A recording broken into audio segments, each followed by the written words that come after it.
Have you ever noticed how someone can feel so close to you one moment and then suddenly become distant the next, as if a switch was flipped inside them that you never even touched? And the worst part is not the silence itself, it is the confusion, the overthinking, the way your mind starts building stories that hurt more than the truth ever could. You replay messages, you analyze tone, you search for what changed, what went wrong, what you did to lose something that once felt so warm, and slowly, without realizing it, you start chasing answers, and then chasing them. But what if I told you that this distance you are feeling is not always what it looks like on the surface? What if the person pulling away is not always losing interest, but losing emotional safety? And what if the way you respond in these moments is quietly deciding whether they come closer or disappear even further? Before anything deeper is revealed, stay until the end of this video because you will understand something powerful that most people only learn after losing the very connection they were trying so hard to save. And once you see it clearly, you will never look at emotional distance the same way again. Now let's talk about something most people misunderstand completely. When someone starts to feel distant, the natural human reaction is to move closer, to try harder, to fix it immediately. It feels logical, right? If something is slipping away, you grab it tighter. If someone is pulling back, you step forward. That is the instinct almost everyone follows without even thinking. But emotional connection does not work like physical objects. Feelings do not respond to pressure the way we expect them to. In fact, in many cases, pressure does the opposite of what we want. It creates more distance. And not because the connection is fake, but because human psychology is far more complex than simple closeness and distance. There is a specific emotional pattern that exists in many people, often without them even being aware of it. When emotional intimacy starts to rise, when connection becomes deeper, when vulnerability starts to appear, something inside them can quietly trigger a sense of discomfort. Not because they do not care, but because closeness can feel overwhelming to their internal system. It can feel like losing control, like being emotionally exposed, like being seen too clearly. And when that happens, the mind does something very interesting. It creates space, it pulls back. Not always in dramatic ways, not always with clear reasons. Sometimes it is subtle. Slower replies, less enthusiasm, shorter conversations, a quiet emotional step back that feels confusing to the other person on the receiving end. And here is where most people make their first emotional mistake. They see this space and they panic. They assume something is wrong externally. They assume love is disappearing. They assume they need to fix it immediately. And in that panic, they start doing more. More messages, more explanations, more emotional expression, more attempts to bring things back to what they were. But what they do not realize is that in that moment, the other person is not asking for more intensity. They are asking for safety. Space is not always rejection. Sometimes it is regulation, a way for their emotional system to breathe again. And when your reaction becomes louder, heavier, or more emotionally demanding, even if it comes from love, it can feel like pressure to someone who is already trying to stabilize themselves internally. And pressure, in human psychology, rarely creates closeness. It creates withdrawal. So what begins as an attempt to reconnect slowly becomes the very thing that increases distance. Not because you are wrong for caring, but because the timing of emotional energy matters more than the energy itself. And this is the part most people never get taught. Love is not only about how much you feel, it is also about how you respond when the connection feels uncertain. Because in those uncertain moments, emotions are no longer judged by intention. They are felt through impact. When someone starts pulling away, your emotional state becomes visible in ways words cannot hide. Anxiety is felt, fear is felt, neediness is felt, and on the other side, even if they cannot explain it, something inside them reacts to that energy. It either feels safe or it feels heavy. And this is exactly where the entire dynamic begins to shift. Not in what is said, but in how it is felt. Most people think distance is a sign that love is ending, but in many real emotional patterns, distance is actually a response to intensity, a step back to regain balance, a quiet attempt to feel in control again. And if that moment is met with panic instead of calm, the distance often grows, not because of lack of love, but because of lack of emotional safety in the interaction. So the real question is not just why they are distant. The deeper question is what your response is doing to that distance without you realizing it. And once you start to understand this, something important begins to change inside you. You stop reacting from fear, you stop chasing from panic, and you begin to see the situation from a completely different psychological angle. Because what feels like loss in the moment is often just a pattern playing out between closeness and space. And if you can understand that pattern instead of fighting it blindly, you gain something most people never develop in relationships: emotional clarity. When someone starts to pull away, the mind does something almost automatic. It starts to search for control. It wants answers. It wants certainty. It wants to close the gap that suddenly feels uncomfortable. And in that search, it creates urgency. That urgency feels like love, but in reality, it is often fear wearing the mask of attachment. This is where the cycle begins to deepen without either person fully realizing it. One side creates space to feel stable again. The other side feels that space and interprets it as danger. And instead of allowing things to settle naturally, both sides start moving in opposite emotional directions. One steps back, the other steps forward, and the gap between them becomes more charged with emotion every single day. What makes this situation even more complex is that the mind does not like uncertainty. Uncertainty feels like loss. Even if nothing has actually ended, even if no clear rejection has happened, the lack of emotional clarity can feel threatening. And when humans feel threatened emotionally, they stop thinking calmly. They start reacting instinctively. That instinct often shows up as repeated communication, emotional checking, or trying to recreate the closeness that existed before. It is not done with bad intention. It is simply the brain trying to restore familiarity. But what feels like restoring connection from one side can feel like pressure from the other side.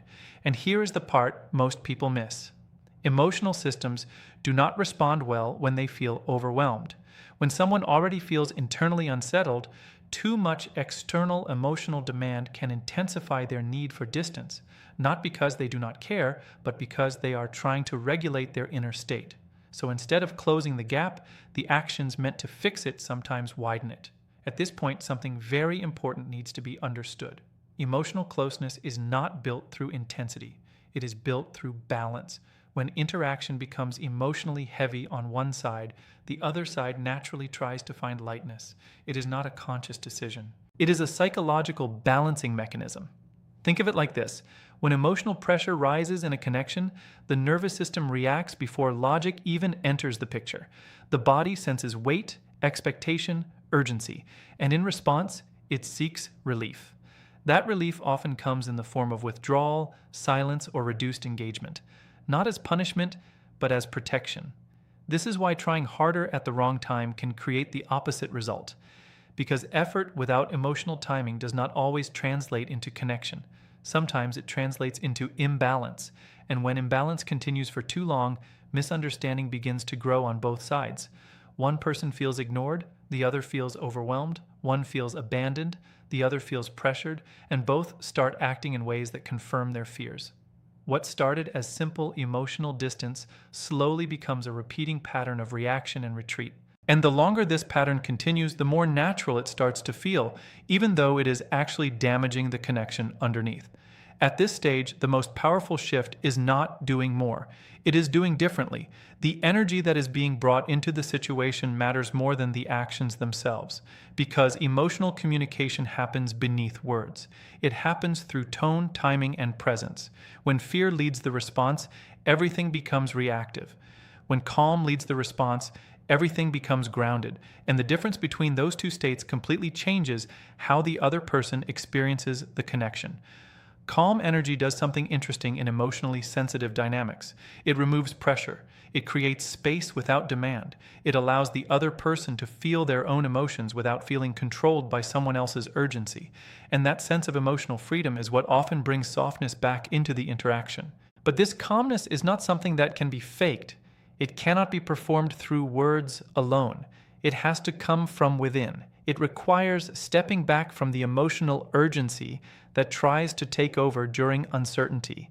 And that is not easy, because uncertainty activates one of the strongest human fears, the fear of losing connection without explanation. The mind wants closure. It wants to fix the story immediately. It wants to prevent emotional discomfort as fast as possible. But real emotional stability is built when that impulse is not obeyed. Instead of reacting instantly, there is space created between feeling and response. In that space, clarity begins to form. The situation is no longer seen only through fear, but through observation. And observation changes everything, because when you are no longer emotionally entangled in every reaction, you start to notice patterns more clearly. You begin to see that distance often has phases. It rises, it stabilizes, it shifts. It does not always mean finality. It often means adjustment. And once this understanding enters your mindset, your entire approach changes. You stop trying to force closeness in moments where it cannot naturally exist. You stop interpreting every change as loss. And you start responding with a level of emotional control that shifts the dynamic silently but powerfully. This does not mean becoming cold. It does not mean disconnecting emotionally. It means removing panic from the equation. Because panic is what distorts communication. Panic is what turns small gaps into large emotional gaps. Panic is what creates actions that later feel regrettable. When panic is removed, something else takes its place: stability. And stability is what allows real connection to return without force. Because at the end of the day, people are not only drawn to intensity, they are drawn to emotional safety. They are drawn to presence that does not overwhelm. They are drawn to energy that does not demand constant reassurance. And when that kind of energy is consistently present, even in moments of distance, something begins to shift quietly in the background of the relationship dynamic. The space that once felt like separation starts to feel less threatening. And in that shift, reconnection becomes possible again, without pressure, without chasing, and without emotional collapse. When emotional pressure settles, something very important becomes visible that was hidden before. The situation is no longer controlled only by reaction. There is finally room to understand what is actually happening beneath the surface. And in that space, one truth becomes clear. Connection does not grow under tension.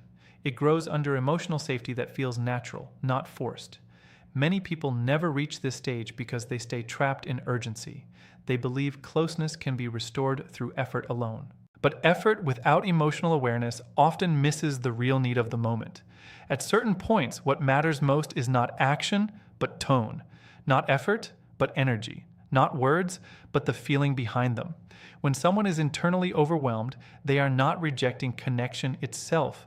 They are rejecting the sensation of being emotionally crowded. This is a subtle but powerful difference. One speaks of the relationship, the other speaks of their internal state.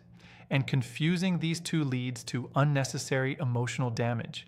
If every interaction feels heavy, even love can start to feel like responsibility. And when love begins to feel like responsibility, the natural flow of connection weakens. The mind starts associating closeness with pressure instead of comfort. That association is what creates withdrawal patterns that seem confusing from the outside. But when the emotional environment shifts, everything changes slowly. Not instantly, not dramatically, but quietly. The nervous system begins to relax when it no longer feels chased or cornered. And in that relaxation, openness can return. This is why consistency in emotional tone becomes more powerful than intensity in expression. Intensity can create short-term impact, but consistency builds long-term trust. And trust is what allows distance to shrink naturally without force. At this point, the most important realization is that behavior alone does not shape emotional direction. The underlying state behind behavior plays a much larger role. Two identical messages can carry completely different emotional weight depending on the energy behind them. One can feel grounded, the other can feel anxious. And that difference is always felt even if it is not consciously recognized. When communication comes from a place of inner stability, it carries no hidden demand. It does not push for immediate response. It does not seek validation. It simply exists with calm presence. And this kind of presence does something subtle but powerful in emotionally sensitive dynamics. It reduces resistance. Resistance is not always about disagreement. Often it is about internal discomfort. When someone feels emotionally safe, resistance lowers naturally. They do not feel the need to step away as strongly. They do not feel overwhelmed by interaction. Instead, they begin to re-engage at their own pace. But this only happens when there is no emotional chase happening in the background, because chase energy changes the entire feeling of interaction. It introduces expectation, it introduces urgency, it introduces an invisible pressure that can be felt even without direct words. Removing that pressure is not about playing games or creating distance intentionally. It is about returning to a balanced emotional state where presence does not feel like pursuit. It is about allowing interaction to breathe instead of forcing it to stay in motion. And in that breathing space, something important starts to rebuild itself. Curiosity. Curiosity returns when pressure disappears, because when someone is not being emotionally pushed, they start to notice absence differently. They start to feel space without resistance. And that often leads to re-engagement on their own terms. This is where many misunderstandings begin to dissolve. Not because everything is immediately fixed, but because emotional tension no longer escalates. The cycle of push and pull begins to slow down, and when it slows down, awareness increases. Awareness allows better choices. Instead of reacting from fear, responses begin to come from observation. Instead of trying to repair everything instantly, there is patience to let things settle, and patience changes emotional outcomes more than most people realize. In this phase, silence is no longer interpreted as danger, it becomes neutral. And neutrality is powerful because it removes emotional extremes from the equation. When silence is not feared, it stops controlling behavior. And when it stops controlling behavior, the entire dynamic becomes more stable. This stability creates space for natural reconnection, not forced, not rushed, not driven by anxiety, but guided by comfort. And comfort is the foundation on which lasting emotional bonds are formed. It is also important to understand that emotional reconnection is not always immediate. It follows its own rhythm. Trying to accelerate it usually disrupts it. But allowing it to unfold naturally gives it strength. Because anything that rebuilds under calm conditions tends to last longer than something rebuilt under pressure. At this stage, the focus shifts internally. Instead of monitoring every external signal, attention moves toward personal emotional regulation. How reactions are managed, how thoughts are processed, how urgency is handled. These internal adjustments become the real turning point. Because when internal stability increases, external interactions naturally change. There is less overthinking, less emotional dependence, less reactive behavior, and that shift alone can completely alter how the connection feels from the other side. Without even trying to change the other person, the entire emotional field begins to shift. The intensity lowers. The tension reduces. The space between interaction becomes lighter, and in that lightness, reconnection becomes more likely. This is not about control. It is about alignment. When emotional energy is aligned within, it reflects outward in every interaction, and that reflection influences how others respond, often in ways that feel surprising but are actually natural psychological responses. At its core, this stage teaches a deeper truth. Emotional outcomes are not only shaped by what is done, they are shaped by how those actions feel. And when feeling becomes calm, steady, and grounded, even distance loses its sharpness. When emotional tension finally starts to fade, a different kind of challenge appears.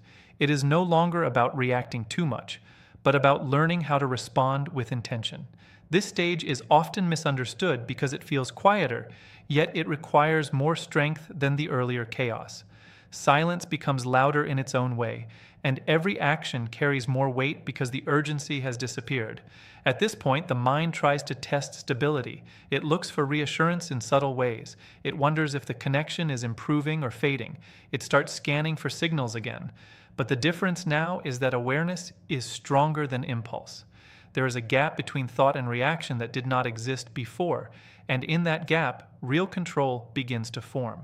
One of the most powerful changes here is the shift from emotional dependence to emotional independence. This does not mean detachment from care.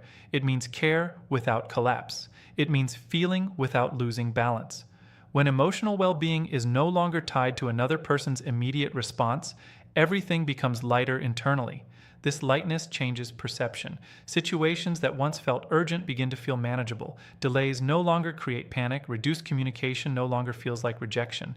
Instead, there is space to interpret things with more clarity, and clarity prevents unnecessary emotional damage. At the same time, something important begins to happen on the other side of the connection. When pressure is no longer present, interaction feels less demanding. The emotional environment becomes easier to enter. There is no hidden expectation weighing every exchange, and without that weight, engagement feels more natural again. But this return of comfort does not happen because of persuasion or repeated effort. It happens because the emotional atmosphere has changed. Human response is deeply influenced by how safe or unsafe a situation feels internally. When safety increases, openness follows. When pressure decreases, resistance weakens. This is why forcing outcomes during emotional distance rarely works. It keeps the nervous system in a defensive state. And when defense is active, connection cannot fully settle. The mind stays alert. It stays guarded. It stays slightly withdrawn, not out of lack of interest, but out of self-protection. When that defensive state is no longer triggered, something subtle shifts. Interaction stops feeling like a demand. It starts feeling like a choice again. And choice creates willingness. Willingness creates engagement. And engagement creates the possibility of closeness returning in a natural way. However, this stage also requires emotional discipline, because even when things start improving slightly, old habits can return. The urge to overanalyze, to overcheck, to overinterpret can reappear. And if acted upon, it can rebuild the very tension that was just reduced. So the key becomes restraint, not suppression, but measured response, allowing space for things to unfold without constant interference, trusting that stability does not require continuous correction. This mindset is what keeps progress intact. Another important aspect here is emotional presence. Not presence that seeks validation, but presence that simply exists without pressure. This kind of presence is calm, steady, and non-intrusive. It does not push for immediate emotional output. It does not demand certainty. It allows interaction to breathe. And when someone experiences that kind of presence repeatedly, their internal resistance naturally lowers. They begin to associate interaction with ease instead of tension, and that association slowly rebuilds comfort over time. What makes this phase powerful is that change is no longer driven by effort alone. It is driven by atmosphere. The overall emotional tone of interaction becomes the deciding factor. When the tone is light, connection feels possible again. When the tone is heavy, distance tends to return. This is why self-regulation becomes essential, not as a strategy, but as a foundation. The ability to remain steady regardless of external fluctuations determines whether the cycle continues or breaks. Stability becomes the silent force that guides outcomes, and within that stability, something even deeper begins to grow. Respect. Not requested respect, but naturally developed respect. When someone maintains emotional balance during uncertainty, it creates a different kind of impression. It signals maturity, it signals strength, it signals emotional reliability. This does not need to be communicated through words. It is felt through behavior, through timing, through consistency. And that feeling influences how the connection evolves in subtle ways. At this stage, the focus is no longer on fixing distance. It becomes about maintaining internal equilibrium regardless of external shifts. Because once equilibrium is stable, external fluctuations lose their power to destabilize emotions.